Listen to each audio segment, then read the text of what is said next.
Ya se encuentra con nosotros Jorge Luis Sierra. Muy buenos días, bienvenido. Hola, ¿qué tal, Ernesto? Muy bien. Muchas gracias por invitarme. Pues un gustazo, Jorge Luis. Ya te extrañábamos, qué bueno que pudimos conectarte nuevamente. Y antes de que cierre el año, Jorge Luis, son dos temas que me gustaría que pudiéramos abordar. Uno es este planteamiento que te hacía ahí, aquí, pues en el imaginario nacional, pues hay distintas lecturas de esto que pues salió en todos los medios el día de ayer y hoy, que es la solicitud que hace el gobierno de los Estados Unidos de captura y pone una recompensa por los 4 hijos de el Chapo Guzmán. El otro punto es que pasaron los 3 años del gobierno del presidente Andrés Manuel López Obrador, un balance en materia de seguridad nacional, cómo estamos en México en esa materia. Empezaría con el primer punto, Jorge Luis. Pues aquí hoy al presidente de la República le hicieron el planteamiento de esta recompensa que está colocando el gobierno de los Estados Unidos con los hijos del Chapo. El presidente López Obrador, palabras más, palabras menos, terminó, decía, intento resumir, decía, bueno, pues el gobierno de Estados Unidos está en su derecho, nosotros, pues si están cometiendo algún ilícito, pues tenemos que hacer nuestro trabajo, pero aquí mandamos nosotros, aquí no manda ningún otro gobierno, aquí manda el gobierno mexicano. Palabras más, palabras menos. Entonces hay una suerte de lecturas e interpretaciones. Tú que eres experto en el tema, Jorge Luis, pues esta es una práctica común que hace el gobierno de los Estados Unidos. ¿Cuál es el criterio que tiene el gobierno de los Estados Unidos cuando hace un llamamiento, eh, pone la recompensa para la captura de algunos capos? Y particularmente aquí tal vez hizo más ruido porque lo que le antecede es el Culiacanazo, ¿no? Cuando se liberó, lo hablamos en ese entonces, Jorge Luis, tú fuiste muy claro en ese punto donde defendiste enfáticamente la decisión que tuvo el presidente Andrés Manuel López Obrador de detener ahí la captura de Ovidio. ¿Cómo leer esta lectura para no que la gente no se vaya con una banda o con un bando con otro en estas luego malinformaciones que hay? Sí, claro que sí, Ernesto. Muchas gracias por invitarme a hacer un comentario sobre ese tema. Me parece que es un tema que ha estado presente, digamos, en el desarrollo de las políticas antinarcóticos de Estados Unidos de manera frecuente cuando Estados Unidos identifica claramente que hay ya, digamos, un nuevo mando de algún grupo criminal que está, digamos, ocasionando un daño o un presunto daño a la seguridad nacional de Estados Unidos. Entonces, como país, y me parece que eso fue un comunicado del Departamento de Estado, que eso significa pues que es algo que va más allá de una simple decisión policial que pudiera haber tenido la DEA, por ejemplo. En ese sentido, el gobierno de Estados Unidos, bueno, abre esta posibilidad de recibir información que lleve a la captura de los hijos de Joaquín Guzmán Loera.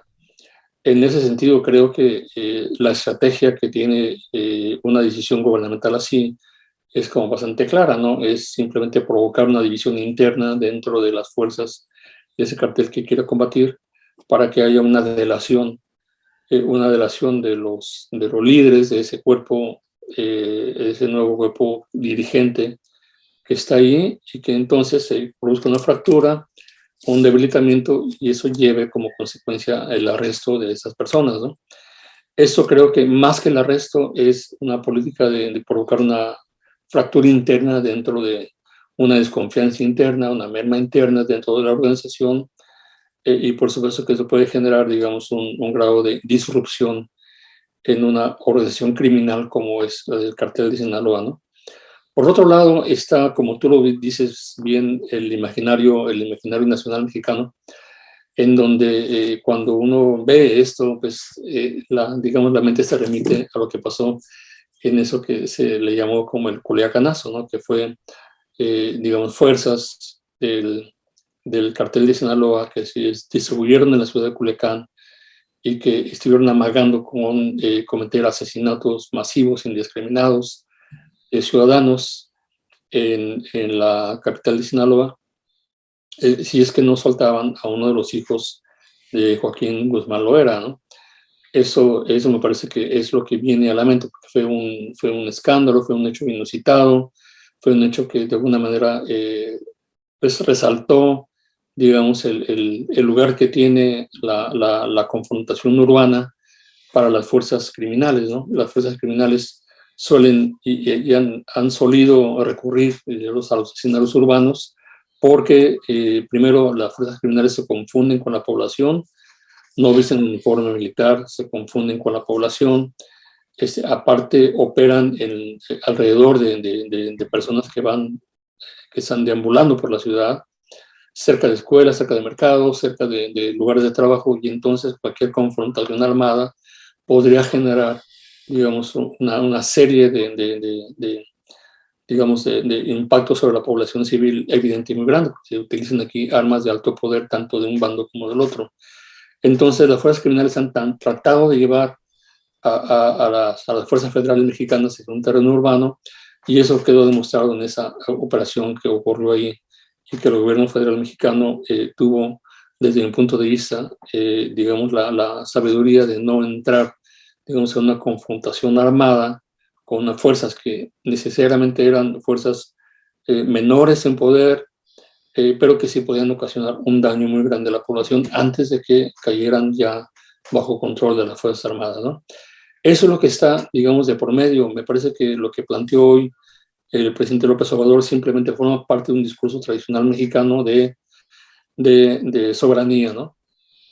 Pero bien, en ese sentido de la soberanía también está, digamos, mediada, porque, bueno, al ser el narcotráfico un fenómeno transnacional, porque la droga que se negocia o que comercia ese grupo de narcotraficantes y viene de otros países, pasa por territorio mexicano, se consume en territorio mexicano, llega a Estados Unidos, y se consume en Estados Unidos y en otros países, entonces necesariamente tiene que haber un tema de cooperación en donde hay un juego entre lo que es la soberanía y lo que es la cooperación, cuáles son las necesidades de la cooperación, cuáles son las necesidades de la soberanía, y se crea lógicamente, digamos, un punto que pudiera eventualmente llegar a ser tenso. Pero no necesariamente, digamos, la semana pasada ambos gobiernos anunciaron el fin de la iniciativa Mérida y la creación de un nuevo proyecto que se llama el Acuerdo Bicentenario, en donde se plantea una nueva estrategia de combate contra las drogas que está más enfocada en el plano preventivo que en el plano del uso de la fuerza, y está también más enfocada en el fortalecimiento de comunidades y en el desarrollo de las comunidades más afectadas por el fenómeno del narcotráfico, en lugar del empleo único, exclusivo de Fuerzas Armadas para confrontar a grupos criminales, ¿no? Entonces me parece que es como una serie de cosas que están ocurriendo ahí, visto desde una perspectiva, digamos, de qué pasa dentro de la organización criminal. Es muy posible que esta recompensa contra los hijos de Joaquín Guzmán Loera ocurra en un momento ya en el que es posible que los hijos de Guzmán Loera ya hayan sido reemplazados dentro del mando criminal. Todavía quizá no sea público eso, pero es posible que hayan sido desplazados. Ya cuando hay tanta notoriedad y sobre todo hay un precio digamos, por la información que lleva a su captura, pues lógicamente es, digamos, la presencia al mando de esos personajes puede dañar la integridad de la propia organización criminal y suelen ser reemplazados, ¿no? Cuando llega una detención de esos que eran ex dirigentes, la fuerza criminal sigue intacta porque ya hubo un reemplazo del cuerpo directivo por gente menos visible, por gente que puede seguir ocultándose, digamos, en la clandestinidad, o por gente que puede intentar el vínculo con otros lazos del gobierno, porque de alguna manera también ha sido la estrategia criminal, corromper a funcionarios del gobierno para obtener su protección. Entonces es obviamente un panorama complejo que no debiera simplemente analizarse con el tema del llamado Culiacanazo. Claro. Gracias, Jorge Luis, porque efectivamente tiene varios ángulos y no solamente eso, sino ir más allá de este caso de una orden de aprehensión contra algunos hijos de un capo, eh, sino aquí también mencionas el acuerdo bicentenario con este viraje que se da y que ha sido también muy promovido por el gobierno de Andrés Manuel López Obrador y en este caso aceptado por el gobierno de Biden. Pasaron 3 años, Jorge Luis, ya de la administración del presidente López Obrador.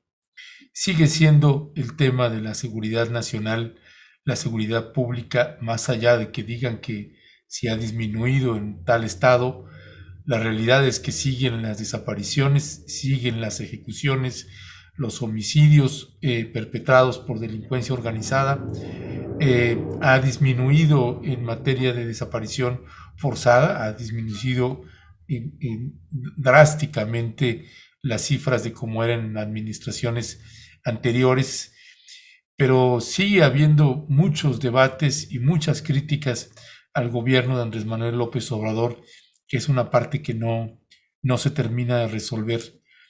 ¿Cuáles son, desde tu punto de vista, Jorge Luis, los pros y los contras, los blancos y los negros en materia de estrategia de seguridad nacional que identificas en las decisiones del presidente Andrés Manuel López Obrador?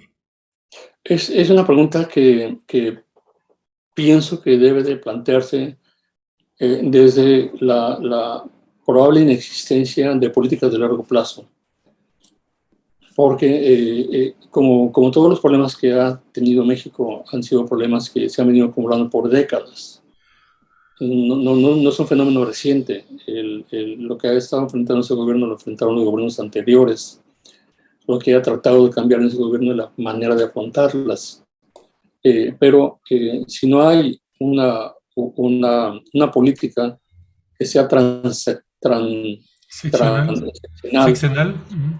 transeccional y que ocurra en un consenso nacional con diferentes fuerzas políticas que están ahora en el Congreso del país y que están ahora también en la gobernatura de los estados, en los propios municipios, corre el riesgo de no sostenerse después de que ese gobierno termine. Que llegue otro presidente, que llegue otro Congreso, que llegue otro gobernador, otro presidente municipal. Y entonces la política que se había elegido, aunque fuera una política, digamos, que rescate esas necesidades que habían sido puestas por muchos expertos, incluso de la propia sociedad civil, siempre fue criticado el tema de la política de coerción o del uso de la fuerza militar y fuerza policial como única respuesta ante el narcotráfico. La crítica ante la falta de políticas preventivas o la crítica ante la falta de una estrategia que combatiera más el consumo que el tráfico. Ahora que esa política se está retomando, bueno, vienen una gran cantidad de críticas, pero creo que esas críticas se originan a partir de que no se ha logrado una unidad nacional.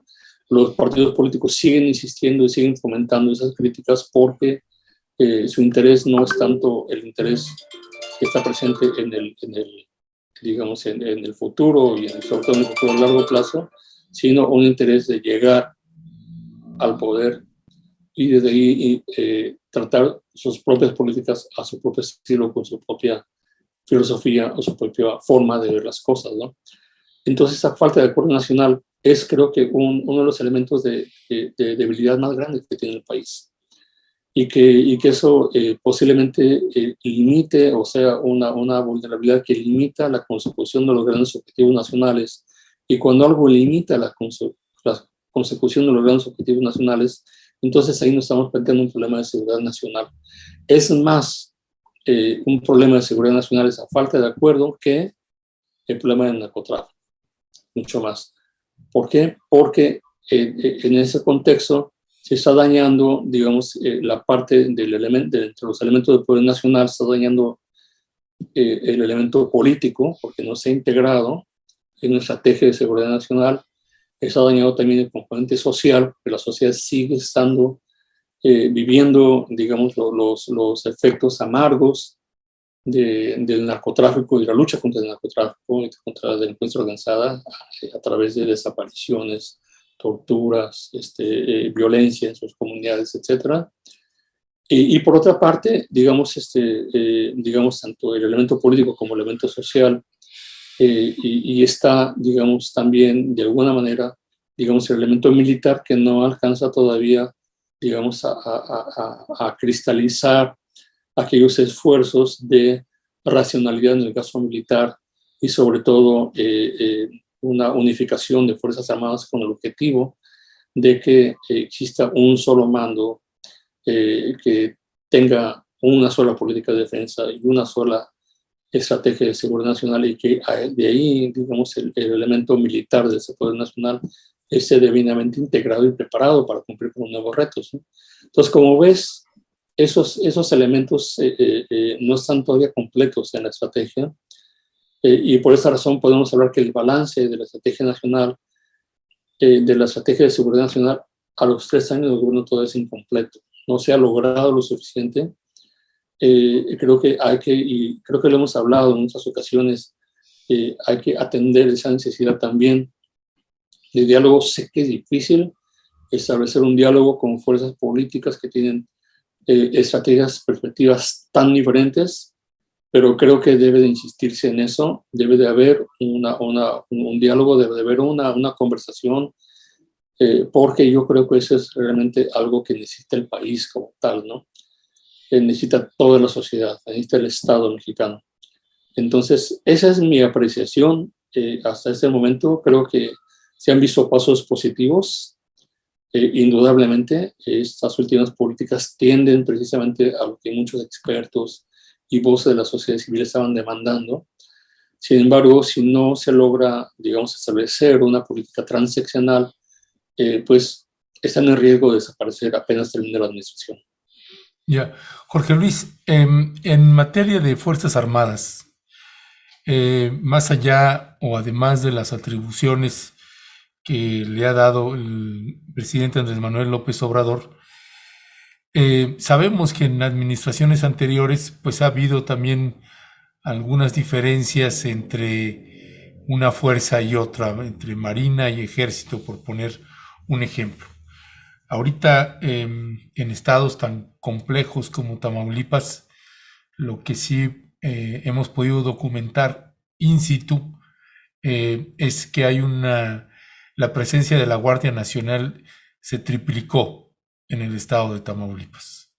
Del año 2019 a finales del año de 2021, puedo decir con certeza plena que se triplicó la presencia de la Guardia Nacional.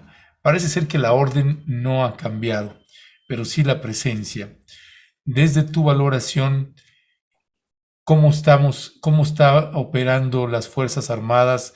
¿Qué hace falta ahí afinar? Ahorita dabas unas pinceladas sobre esto que también tiene que ver con la distribución del presupuesto y las decisiones que se toman hasta arriba, ahí en Fuerzas Armadas, en la estrategia del combate al cárteles de la droga y crimen organizado. ¿Cuál es tu valoración ahí, Jorge Luis? Bueno, me parece que la presencia de la Guardia Nacional es una circunstancia, de alguna manera, que viene de las propias características que tiene el estado de Tamaulipas. Es un estado que ha sido, digamos, ha tenido un problema de atomización de los grupos criminales que operan ahí, en bandas que son sumamente violentas, incontrolables, y que han representado realmente, digamos, un riesgo para la población, no solamente un riesgo para las fuerzas estatales o las fuerzas federales, sino también para la propia población. Entonces, la presencia de la Guardia Nacional ahí, de una manera, hablando en ese sentido de saturación militar a través de la Guardia Nacional del estado de Tamaulipas, obedece a esa circunstancia, ¿no? Creo que es diferente saturar Tamaulipas con la Guardia Nacional que saturarla con la Armada de México o que saturarla con elementos del Ejército Mexicano. Creo que es diferente, ¿no? En el sentido de que la concepción de una Guardia Nacional es un grupo intermedio que tiene capacidad, obviamente tiene fuerza, tiene capacidad de respuesta ante digamos, ataques o confrontaciones con el crimen organizado, pero tiene otra formación que tiende más a la formación policíaca que a la formación militar. aunque no deja de estar de alguna manera también, digamos, bajo la propia autoridad militar. Es parte de las Fuerzas Armadas, ¿no? Entonces, hasta el momento, y hasta donde yo he podido leer y enterarme, no ha habido hacia la Guardia Nacional las críticas que ha habido hacia otras Fuerzas Armadas, ¿no? No ha habido ahora, por ejemplo, digamos, acusaciones de graves violaciones masivas de la Guardia Nacional en contra de la población, como si lo hubieron, por ejemplo, contra la Armada de México en esa parte de Nuevo Laredo, ¿no? De la frontera chica, donde se vinculaban a grupos de la Armada de México con desapariciones forzadas. Pero bueno, eso no ha ocurrido en el caso de la Guardia Nacional.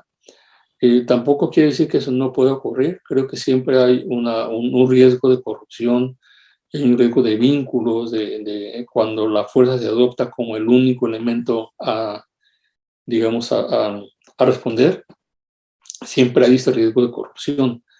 ¿Qué es lo que van a intentar los grupos de poder, ¿no? Tanto políticos como criminales, y en esa asociación, sobre todo que existe en Tamaulipas, ¿no? Grupos de poder político, grupos de poder criminal unificados, canalizando flujos a través del sistema bancario, etcétera, ¿no? Creo que en ese sentido, mientras la presencia de la Guardia Nacional tenga, digamos, claro cuál es su protocolo de involucramiento y de actuación, y tenga eso en un marco de respeto a los derechos humanos, como medida transitoria, posiblemente sea algo que ayude. Sin embargo, y volvemos a lo mismo, muchas comunidades de Tamaulipas son comunidades donde no hay presencia del Estado. No hay escuelas, no hay mercados, no hay transporte, no hay pavimentación. Son zonas de difícil acceso, son partes que a veces solamente se llegan a transitar esporádicamente por la Fuerza Armada, y donde a veces no alcanza realmente, digamos, la propia fuerza pública a controlar. O sea, hay muchas zonas así en el estado de Tamaulipas, principalmente en la zona fronteriza, donde no existe una evidencia de presencia del Estado. Creo que es importante construir aquí presencia estatal, ¿no? Múltiple, escuelas, educación, salud, transporte, pavimentación, industria, comercio, etcétera, para hacer que esas áreas dejen de estar en las manos de la delincuencia organizada, porque están en las manos de la delincuencia organizada. Ahí es donde están los establecimientos donde se guardan las armas, donde se guarda la droga, donde se guardan los documentados antes de cruzar, etcétera. Y eso creo que ha sido muy reconocido. No son datos desconocidos para el propio gobierno. Creo que los datos de inteligencia están ahí. Y creo que sí es muy importante que saber que la presencia de la Guardia Nacional como una fuerza de contención o como una fuerza para disuadir puede no ser efectiva o puede desviarse hacia los abusos de los derechos humanos o violencia innecesaria contra civiles si no existe esa otra política que lo acompañe, ¿no? Ya, Jorge Luis Sierra Guzmán, pues te quiero agradecerte, queremos agradecer mucho que nos hayas tomado la llamada. Sabemos que tuviste ahí que hacer algún ajuste en tus compromisos para poder acompañarnos una media hora. Así que, Jorge Luis, te queremos agradecer. Seguimos en comunicación. Jorge Luis, gracias por estar acá y pues nos vemos la próxima. Hasta pronto, Ernesto. Chao. Gracias, hasta pronto.